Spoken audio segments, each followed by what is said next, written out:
चला तर bye cells जो आहे लक्षात घ्या, तो सेल्स आपण इथं लिहिणार आहोत ट्रेडिंग अकाउंटच्या क्रेडिट साईडला.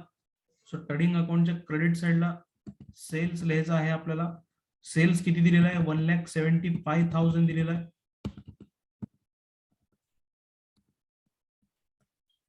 सो लिहून टाका 1,75,000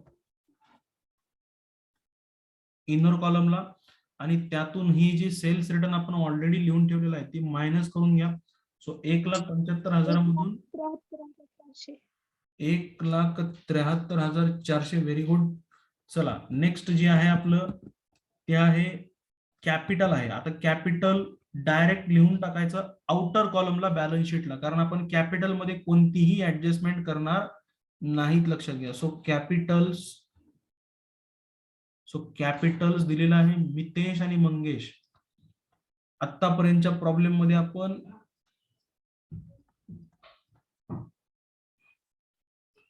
राईट. सो मितेश आणि मंगेश किती कॅपिटल दिलेलं आहे? 1,50,000 आणि 50,000. सो 1,50,000 आणि 50,000. आपल्याला प्रॉफिट वगैरे सगळा जो आहे तो कुठे ऍड करायचा आहे? करंट अकाउंट मध्ये ऍड करायचा आहे, म्हणून तर आपण सेपरेटली करंट अकाउंट काढलेलं आहे. सो 2,00,000 रुपये मी आउटर कॉलमला लिहून टाकतो. ओके. आणि त्याच्यानंतर नेक्स्ट जे आहे लक्षात घ्या ते आहे आउटस्टँडिंग सॅलरीज. आउटस्टँडिंग सॅलरीज कुठे येईल? कोण सांगाल मला आउटस्टँडिंग सॅलरीज कुठे येतं? Correct correct. सो लिहून टाका आउटस्टँडिंग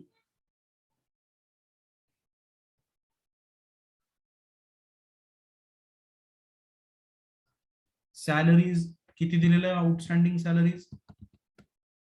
मला वाटतं 2,000 रुपये दिलेलं आहे. सो 2,000 रुपये लिहून टाका आउटर कॉलमला डायरेक्टली. त्याच्यानंतर नेक्स्ट आहे बिल्स पेबल. बिल्स पेबल पण आपल्याला लायबिलिटीचाच आयटम आहे.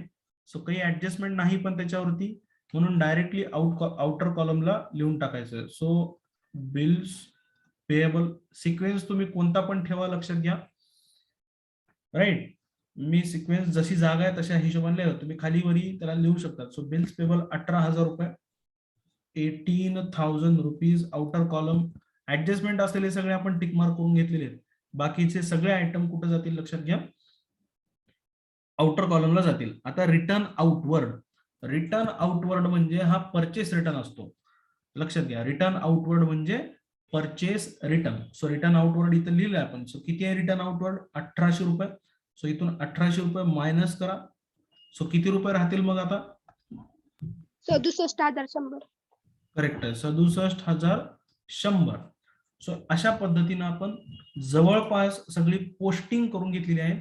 आता करंट अकाउंटचं बॅलन्स राहिलेलं आहे. करंट अकाउंटला जी बॅलन्स दिलेलं असतं लक्षात घ्या, ते आपण करंट अकाउंटच्या क्रेडिट साईडला लिहायचं असतं.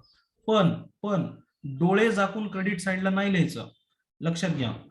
करंट अकाउंटला कधी क्रेडिट साईडला कधी लिहायचं? तर ज्या वेळेस क्रेडिट बॅलन्स दिलेले असतात. आता ही कोणते बॅलन्सेस आहेत? तो इकडच्या साईडला दिलेले बॅलन्स हे कोणते बॅलन्सेस आहेत?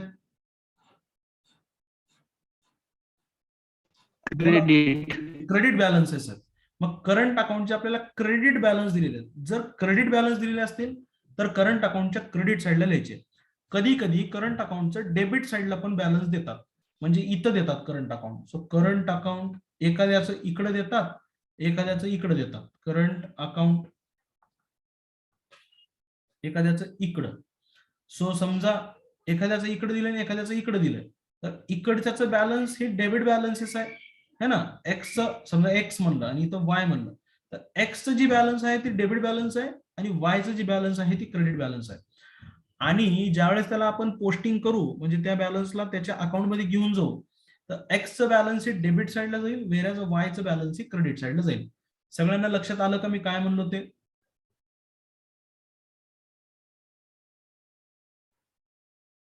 येस कोमल, लक्षात आलं का तुझ्या?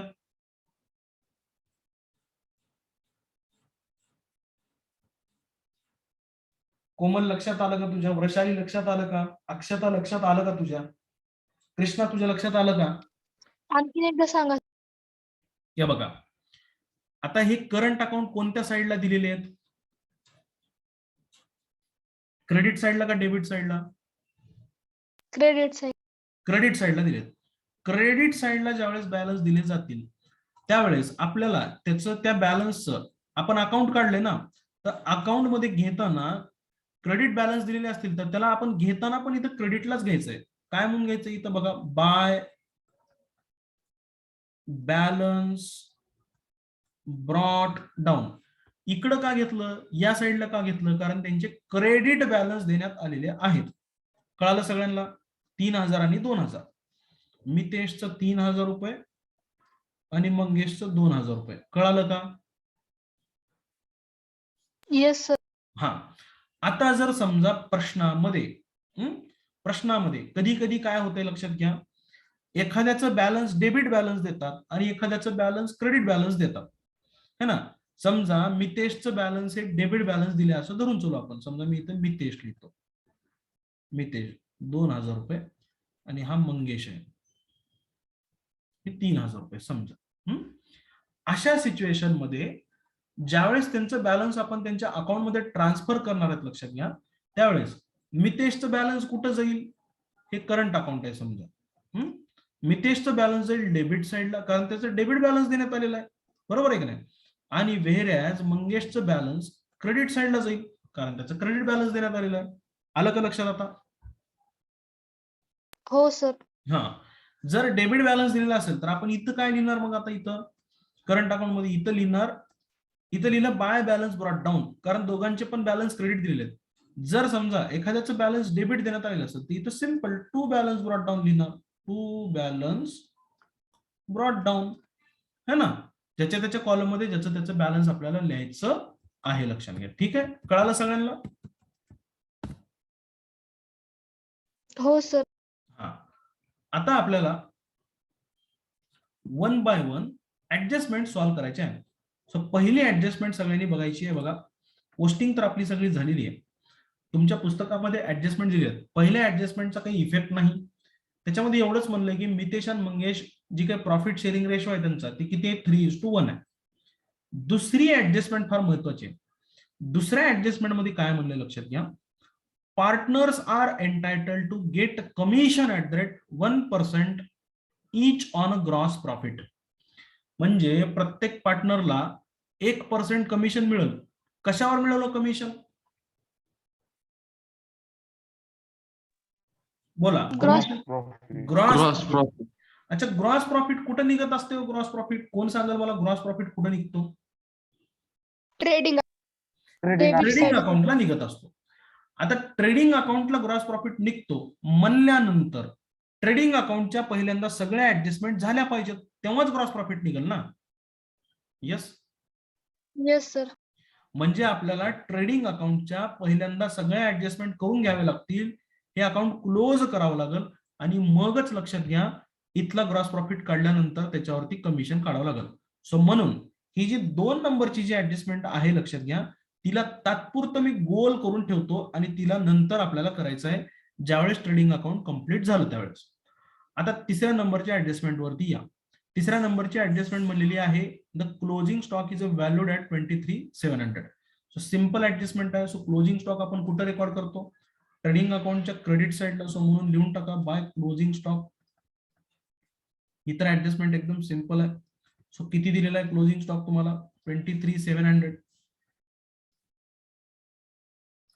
दुसरा इफेक्ट कुठे जातो? बॅलन्स शीटला क्लोजिंग स्टॉक.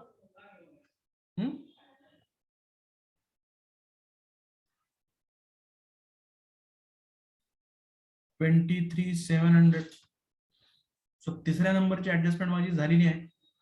चौथ्या नंबरची ऍडजस्टमेंट बघा काय म्हणलेलं आहे, outstanding expenses audit fees 400, carriage 600. मी पहिल्याच दिवशी फायनल अकाउंट ज्यावेळेस स्टार्ट केलं होतं त्यावेळेस तुम्हाला सांगितलं होतं की एक्सपेन्सेस आउटस्टँडिंग असेल, परत एकदा सांगतो, एक्सपेन्सेस आउटस्टँडिंग असेल तर सिम्पली त्या एक्सपेन्सेस मध्ये जाऊन त्याला ऍड करायचं आहे. सो इथं लिहून टाका कॅरेज आउटस्टँडिंग म्हणलेलं आहे, म्हणून इथं लिहून टाकतो मी आउटस्टँडिंग किती आहे वो कॅरेज आउटस्टँडिंग?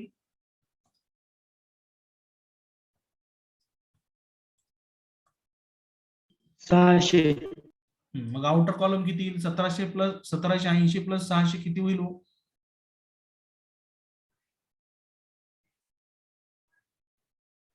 2380.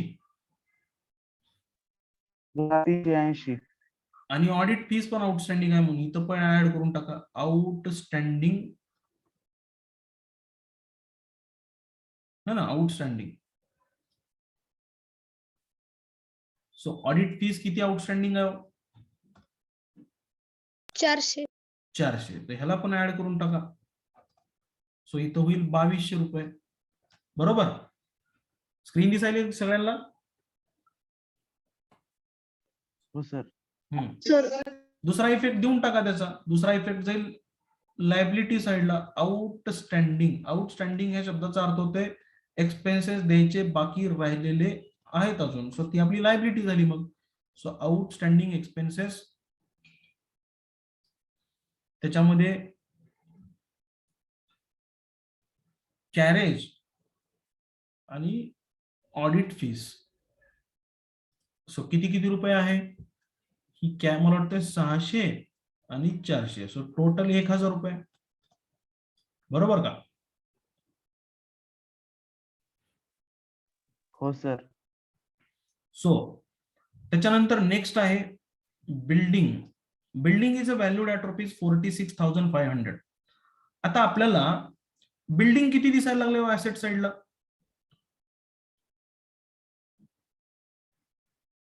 ऍसेट साइडला बिल्डिंग किती दिसत आहे? 48,000. 500. पण ऍडजस्टमेंट मध्ये काय म्हणले की बिल्डिंग किती न व्हॅल्यू केलेली आहे? 46,500. म्हणजे बिल्डिंगची व्हॅल्यू ही 46,500च आहे म्हणायला लागले आणि आपण इथे लिहिले 48,500. म्हणून याच्यातली व्हॅल्यू आपल्याला घटवायची आहे. कारण आउटर कॉलमला किती व्हॅल्यू आहे? 46,500 आहे. म्हणजे मग मला सांगा याची व्हॅल्यू कमी झाली का वाढली हो? कमी. कमी झाली. म्हणजे कमी कशामुळे होत असते? डिप्रिसिएशन. So depreciation. कितीचं डिप्रिसिएशन घटवल्यानंतर 46,000 येईल? 2000. करेक्ट आहे. 2000. सो 2000 रुपये डिप्रिसिएशन आपण इथं घेतलं, लक्षात घ्या. ठीक आहे. सो हा झाला ह्याचा पहिला इफेक्ट झाला. आता याचा दुसरा इफेक्ट जात असतो कुठं? प्रॉफिट अँड लॉस अकाउंटच्या डेबिट साइडला. सो इथं Profit लिहून and टाका loss account. To depreciation on. To depreciation on number 1 building वरती आपण डिप्रिसिएशन किती घेतलं हो? 2000 रुपये. बरोबर. आता अजून पण डिप्रिसिएशन आपल्याला द्यायचं आहे. ऍडजस्टमेंट नंबर 6 बघा. Furniture is depreciated by 5%. So furniture वरती डिप्रिसिएशन लावायचं आहे 5% न. सो म्हणून इथे लिहून घ्या लेस डिप्रिसिएशन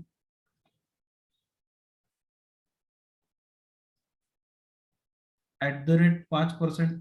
सो काढून दाखवा मला 5%. आता मी काल सांगितलं होतं बघा, माहेश्वरी काढून दाखवा मला 5% डिप्रिसिएशन 64,000. माहेश्वरी 64,000 डिप्रिसिएशन काढून दाखव मला किती येईल 5% न. माहेश्वरी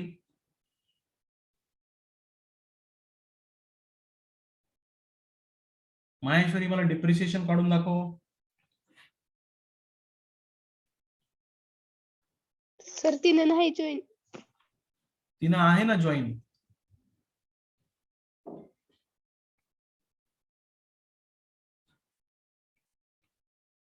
गेली का पळून? तुम्ही पळून फार जातात बघा प्रश्न विचारलं की. चला किती आलं डिप्रिसिएशन? 3,200 रुपये.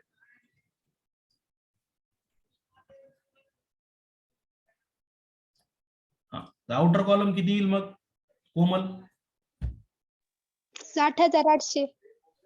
60,800 रुपये. ठीक आहे.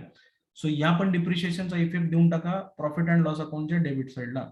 So depreciation on furniture. So 3,200 रुपये. सो टोटल डिप्रिसिएशन किती झालं हो मग 5200 रुपये, बरोबर का?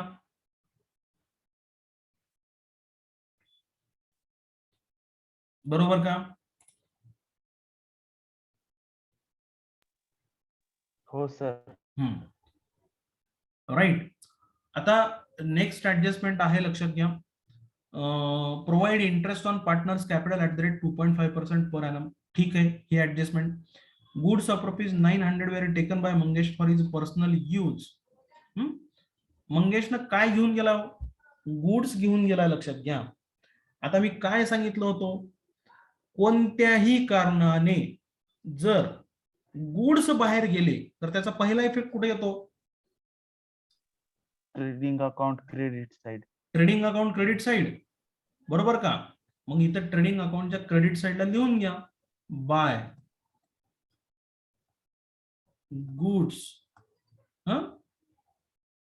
गुड्स काय लिहिताल? By goods taken by Mangesh. किती रुपयाचे गुड्स घेऊन गेला हो हा? 900 रुपीजचे गुड्स घेऊन गेला, बरोबर. आता याचा दुसरा इफेक्ट आपल्याला द्यायचा आहे. अच्छा, मंगेशनं गुड्स घेऊन गेला, ही काही लॉस झाला का आपला?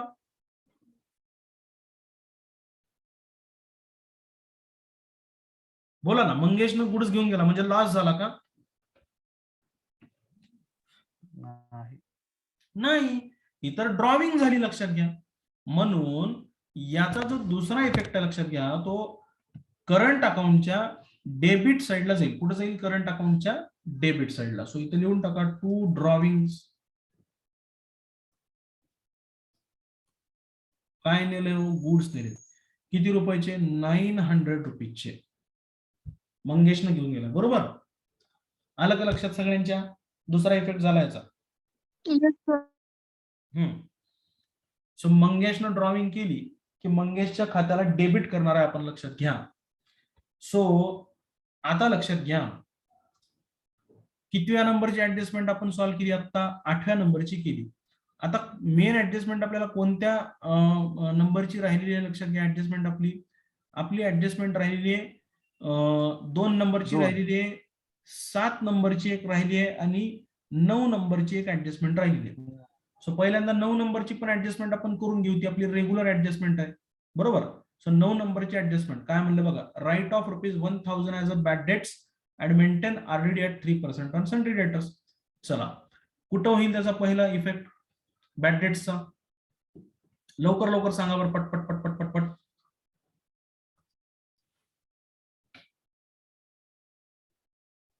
काय करायचं असतं बॅड डेट्सला?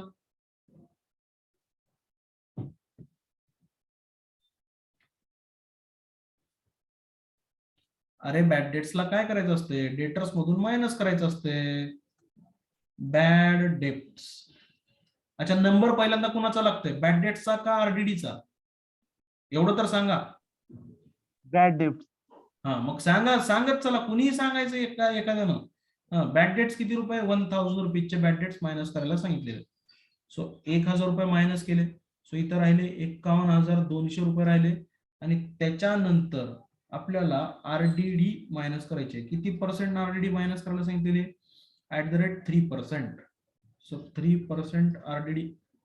सो किती होईल? 51,200 वर. पहिली काही आरडीडी आहे का प्रश्नामध्ये? नाही. अरे पहिली आरडीडी आहे ना, पहिली आरडीडी दिलेली आहे ना प्रश्नामध्ये, आहे का नाही? नाहीये, पहिली आरडीडी नाहीये. चला, पहिली आरडीडी नाहीये. सो काढा 3% किती होतं मग?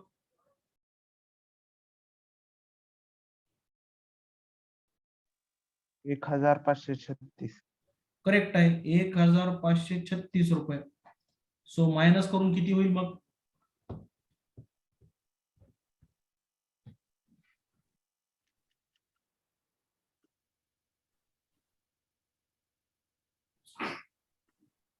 करा लवकर मायनस.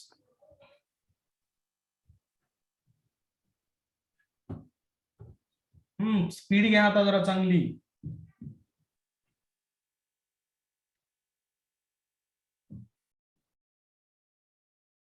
49,664. 49,664 बरोबर. सो ही झालं, लक्षात घ्या. आता याचा दुसरा इफेक्ट जाईल प्रॉफिट अँड लॉस अकाउंटच्या डेबिट साइडला. सो लिहून टाका इथं 2 बॅड डेप्ट 1,000 रुपये आणि प्लस आरडीडी 1,536 रुपये. सो टोटल किती होईल होई मग?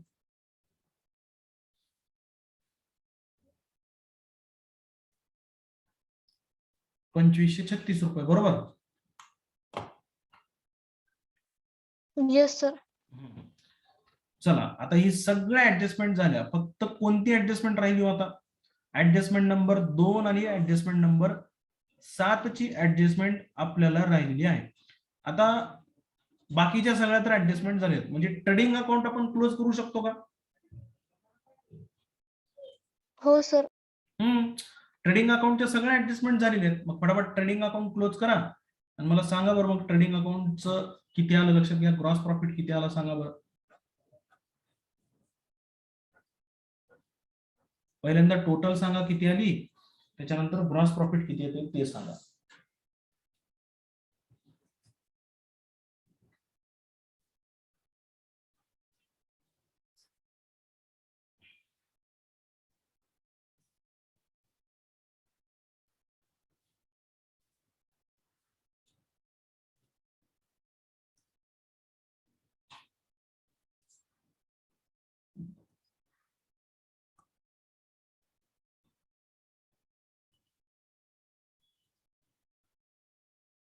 ₹1,98,000.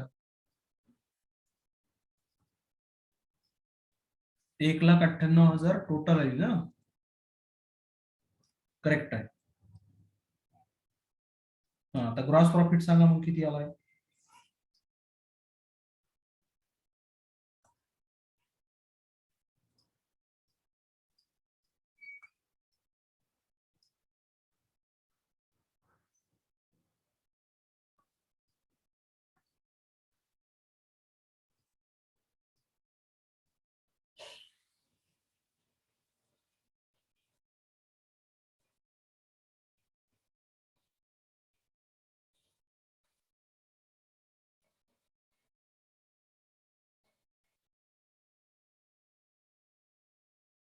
किती आला ग्रॉस प्रॉफिट?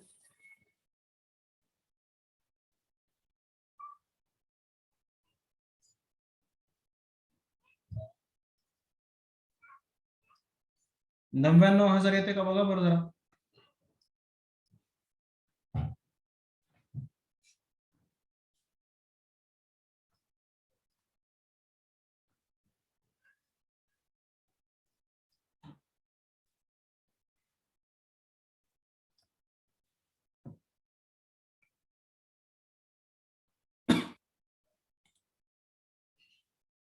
हो सर, 99,000 येते.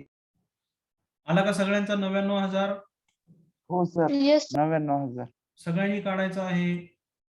आपली आपली बेरीज आपण आपापली करायची आहे. वर्षाली केलं का? हो सर. स्वतःहून केला का? कोमल केला का स्वतःहून?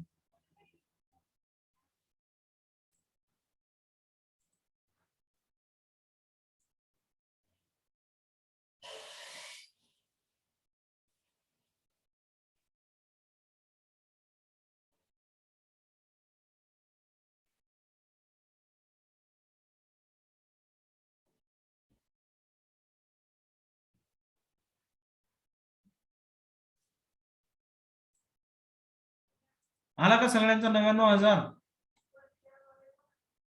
आलंय सर. चला ठीक आहे. हो सर. मग आता आपल्याला काय कॅल्क्युलेट करता येतं? ऍडजस्टमेंट नंबर 2 करता येते बघा. ग्रॉस प्रॉफिट आलेला आहे. Partners are entitled to get commission at the rate 1% each on gross profit. So प्रत्येकाला 1% मिळणार आहे ग्रॉस प्रॉफिट वरती कमिशन. मग काढा मग 99,000वर 1% म्हणजे किती होत आहे? 990. 99,000 बघा, 99,000 मधून 2 झिरो मायनस केले 990 रुपये. पार्टनरला काही मिळालं की पार्टनर करंट अकाउंटच्या क्रेडिटला टाकायचं. कुठं टाकायचं? क्रेडिटला. सो म्हणून टाका इथं बाय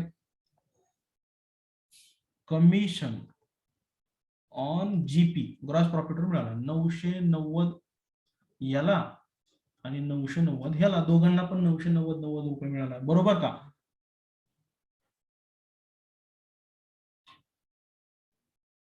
येस, क्रेडिटला टाकलं का सगळ्यांनी?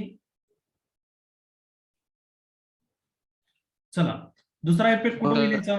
दुसरा इफेक्ट होईल प्रॉफिट अँड लॉस अकाउंटच्या डेबिट साईडला, कारण पार्टनरला कमिशन देणं ही पार्टनरशिपचा खर्च आहे, लक्षात घ्या. सो म्हणून दुसरा इफेक्ट जे आहे ते commission to partners. So 990 plus 990, आता एकत्र पूर्णच टाका. सो किती होईल?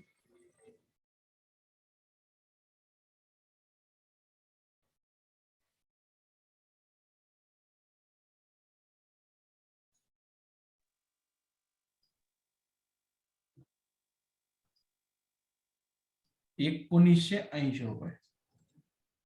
राईट. सो हे झालं 1980. त्याच्यानंतर आता लास्ट ऍडजस्टमेंट आहे, ते म्हणलंय पार्टनरला इंटरेस्ट मिळेल त्यांच्या कॅपिटलवर @2.5% पर एनम. सो पार्टनरचं कॅपिटल किती दिलेलं? कॅपिटल दिलेलं आहे 1,50,000 आणि 50,000. तर काय करा, त्यांच्या कॅपिटल वरती त्यांना व्याज देऊन टाका. सो व्याज जी आहे ती सुद्धा त्यांच्या खात्याच्या क्रेडिटला जाईल, करंट अकाउंटच्या. So by interest on capital. So 1,50,000 वरती 2.5% आपल्याला व्याज काढायचं आहे, लक्षात घ्या. So divided by 100. सो किती होतंय सांगा बरं मग, किती होतं इंटरेस्ट? 50. किती? 3750. 3,750. करेक्ट. कुणाचं? मितेशचं इंटरेस्ट जे आहे ते 3,750 आणि मंगेशचं किती येईल मग? मंगेशचं कॅपिटल आहे 50,000 into 2.5 upon 100. So 1010. So 500 into रुपये, म्हणजे इथं येईल वाटतं 1,250. सो लिहून टाका मग, त्यांना इंटरेस्ट देऊन टाका. सो 3750 आणि 1,250. याचा पण दुसरा इफेक्ट कुठे जाईल? प्रॉफिट अँड लॉस अकाउंटच्या डेबिट साईडला, कारण तो खर्च आहे पार्टनरशिपचा. म्हणून to interest on capital. So total करून टाका दोन्ही इंटरेस्टची. आपण इथे सेपरेट सेपरेट दाखवलेलं आहे. 3750 आणि 1250, 5,000 रुपये व्याज आपण दिलेलं आहे, लक्षात घ्या. ठीक आहे. 3750 प्लस 1250 इज इक्वल टू 5,000 रुपये. आता सगळ्या ऍडजस्टमेंट झालेल्या आहेत, लक्षात घ्या. राईट, सगळ्या ऍडजस्टमेंट झालेल्या. Simply profit and loss account close करा. बरोबर. पहिल्यांदा करंट अकाउंट क्लोज करा. सॉरी, पहिल्यांदा profit and loss account close करा. बरोबर आहे, प्रॉफिट अँड लॉस अकाउंटच क्लोज करा. So profit and loss account close होईल 99,000 आणि नेट प्रॉफिट किती येते तेवढं सांगायचं आता तुम्हाला.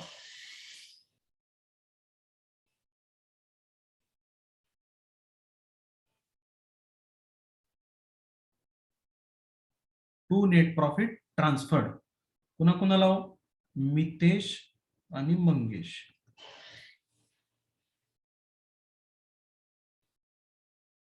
मंगेशला किती जाईल आणि मितेशला किती जाईल? सो 99,000 मधून तुम्हाला मायनस करायचं आहे बाकीच्या सगळ्या रक्कम्स.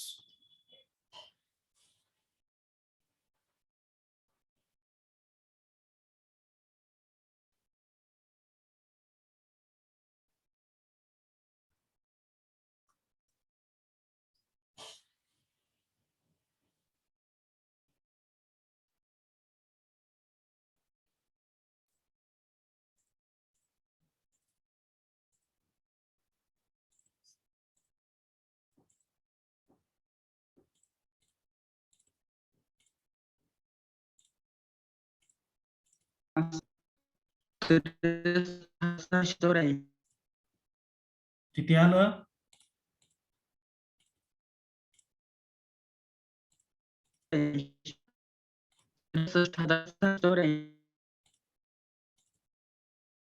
एक minute.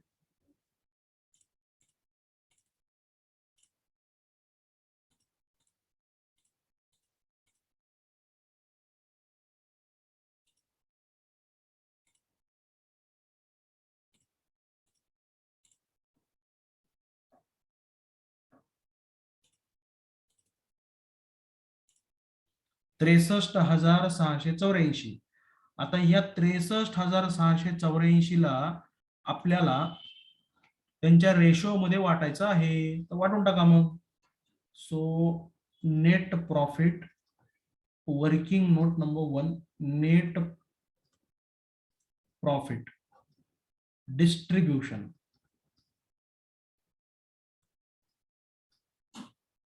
Mitesh is equal to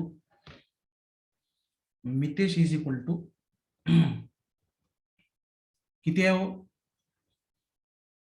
63,684 गुणिले 3. आता 3:1 त्यांचा प्रॉफिट शेअरिंग रेशो आहे, म्हणजे ह्या दोघांची बेरीज करून घ्यायची. सो 4 हिस्से होतील, त्यापैकी 3 हिस्से मितेशला जातील आणि 1 हिस्सा कुणाला जाईल? मंगेशला जाईल. सो ही मंगेशला जाईल 1 हिस्सा, आणि 3 हिस्से किती होतील? 4 हिस्स्यांपैकी मितेशला जातील 3 हिस्से. सो बराबर किती होते मग सांगा? आणि मंगेश 63,684 गुणिले 1/4. कुणाचा एकाचा जरी काढला तरी बाकीच्याचा ऑटोमॅटिकली मिळून जाईल तुम्हाला.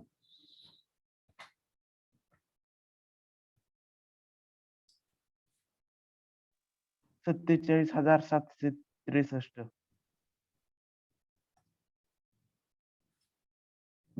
मला वाटतं 15,291, सॉरी 15,921, 15,921 रुपये येईल मंगेशचा. आणि मितेशचा 47,763. 47,763. तो बरोबर 47,763. मग ह्याला वाटून टाका, त्यांच्या त्यांच्या खात्यामध्ये देऊन टाका. इथं 47,763 आणि 15,921. सो ही आला प्रॉफिट किती आला हो? 63,000 किती आला होता प्रॉफिट? 684.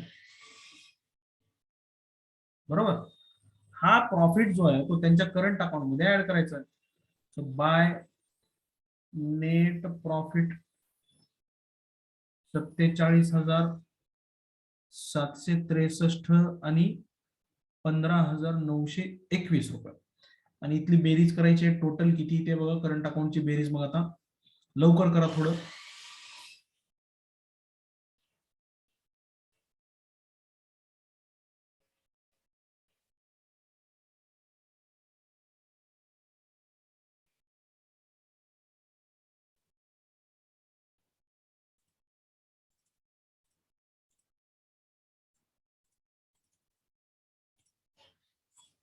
इथे येईल 55,503 रुपये. आणि इकडे येईल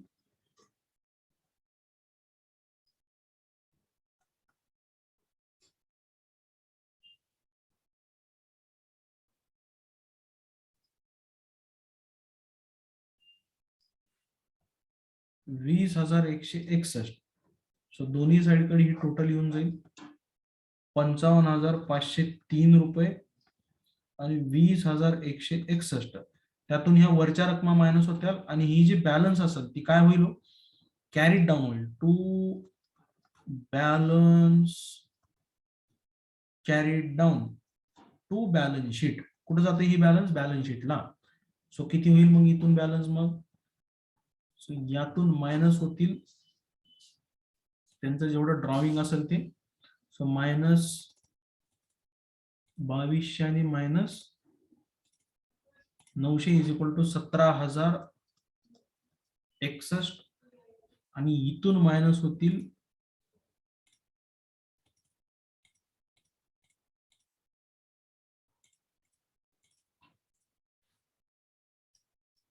54,000 इथे येईल बॅलन्स 303. ठीक आहे. हे बॅलन्स शीटला जाईल करंट अकाउंट म्हणून. करंट अकाउंट मितेश आणि मंगेश. सो मितेश आणि मंगेशचं करंट अकाउंटचं बॅलन्स किती जाईल मग? 54,303, 54,303 आणि 17,061 रुपये. किती जाईल? 17,061 रुपये. सो दोघांची टोटल किती जाईल?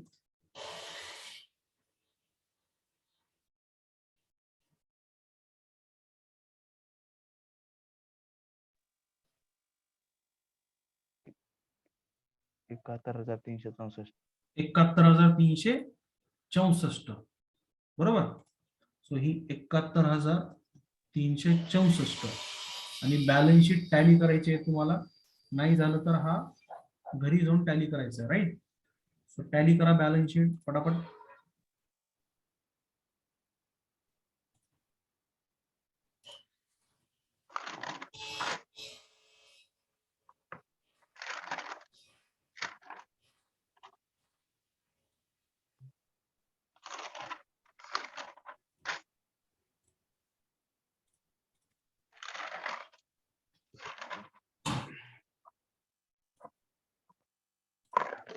बॅलन्स शीट टॅली होईल 3,30,364. 3,30,364. अशा पद्धतीने हा प्रॉब्लेम आपण सॉल्व्ह केलेला आहे. चेक करा सगळेजण 3,30,364 बॅलन्स शीट आलेली आहे का? नसेल आली तर परत एकदा करा. रेकॉर्डिंग बघून घ्या. हा, रेकॉर्डिंगच्या संदर्भामध्ये मी तुम्हाला माहिती सांगतो. मी काल का रेकॉर्डिंग पाठवलं नाही, म्हणलं होतं तुम्हाला पाठवतो म्हणून, पण खूप मोठ्या साईजचा व्हिडिओ व्हायला लागलाय त्यामुळे तो व्हॉट्सअपवर जात नाही व्हिडिओ. म्हणून मग मी ही व्हिडिओ सिम्पली युट्यूबवर रेकॉर्ड करतो, युट्यूबवर अपलोड करणार आहे. तुम्हाला तिथं जाऊन तुम्हाला व्हिडिओ बघायला मिळेल, लक्षात घ्या. ठीक आहे. मी तिथे व्यवस्थित प्रॉब्लेम नंबर पण टाकतो आणि सगळ्याच गोष्टी तिथे मेन्शन करतो. तुम्ही आणि त्याची लिंक तुमच्या ग्रुपवर तुम्हाला मी पाठवतो. सो कालच्या व्हिडिओची लिंक तुम्हाला मिळून जाईल आज, आणि आजच्या पण व्हिडिओची लिंक तुम्हाला मिळून जाईल. तुम्ही युट्यूबवर जाऊन तिथं बघू शकतात. आपलं चॅनल, मी चॅनलची लिंक मागं तुम्हाला ग्रुपवर पाठवली होती. सगळ्यांनी सबस्क्राईब केलंय का चॅनल?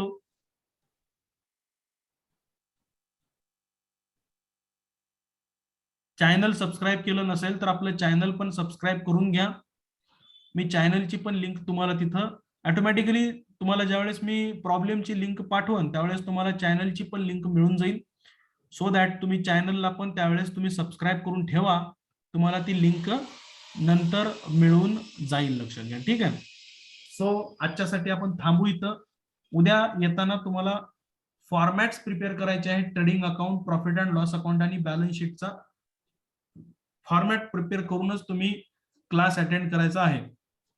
सो दॅट आपल्याला एका वेळेमध्ये 2 प्रॉब्लेम जर सॉल्व्ह करता आले तर आपल्याला म्हणजे जास्तीत जास्त लवकर करता येईल, लक्षात घ्या. ठीक आहे. प्रॉब्लेम नंबर 3 हा तुमच्यासाठी, लक्षात घ्या, होमवर्क असणार आहे. प्रॉब्लेम नंबर 3 तुम्ही होमवर्क म्हणून ट्राय करायचा आहे आणि ऍटलीस्ट त्याची पोस्टिंग तर करायची आहे, लक्षात घ्या. चला पोस्टिंग करून घ्या प्रॉब्लेम नंबर 3 ची. ऍडजस्टमेंट आपण इथं सॉल्व्ह करू. पोस्टिंग